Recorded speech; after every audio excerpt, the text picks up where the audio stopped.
আলুটা সেদ্ধ করে রেখেছিলাম, আলুটা ভাজছি। আলুটা একটু লাল লাল করে ভেজে নেবো। আলুটা সেদ্ধ করে ভাজছি, সেদ্ধ করে রাখা হয়েছিল আলুটা।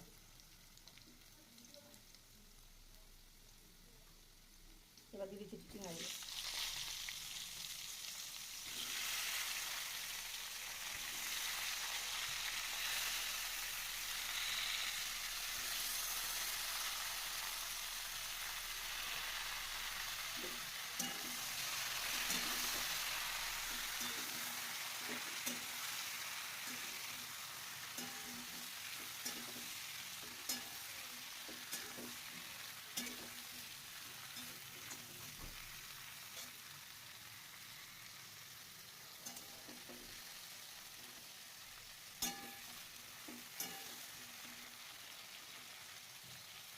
এই চিচিঙ্গার অনেক রকম রেসিপি হয়, আমি আজকে একটু মাছের ঝোল দিয়ে বানাচ্ছি। আর কে কী রেসিপি বানান আমাকে একটু অবশ্যই জানাবেন।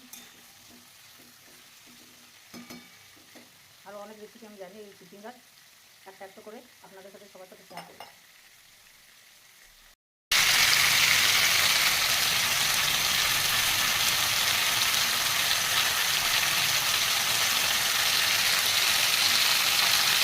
এর মধ্যে এবার একটু দেবো পেঁয়াজ রসুন আদা বাটা। একটু পেঁয়াজ রসুন আদা বাটা দিচ্ছি।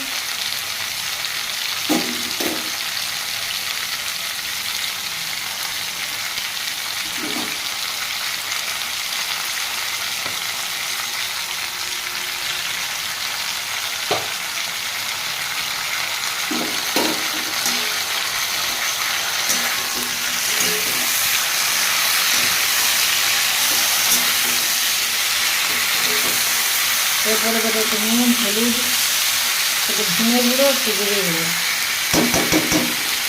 একটু টমেটো দেবো।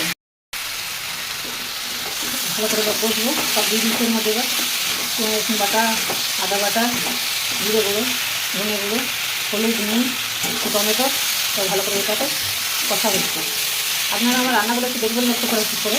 আমি একটু একটা মশলা দিয়ে রান্না কিন্তু করি না, আমার মশলা খুব কম কম দিয়ে, মানে হেলদি রেসিপিটাকে বলে আর কি। একদম বেশি মশলা আমাদের বাড়িতে কেউ ভালোবাসে না, আমার কম মশলার মধ্যেই রান্নাটা করা হয়। প্রত্যেকটা রান্নায় কিন্তু আমার দেখবেন লক্ষ্য করে আপনারা, আমি কিন্তু কম মশলা দিয়ে রান্না করি।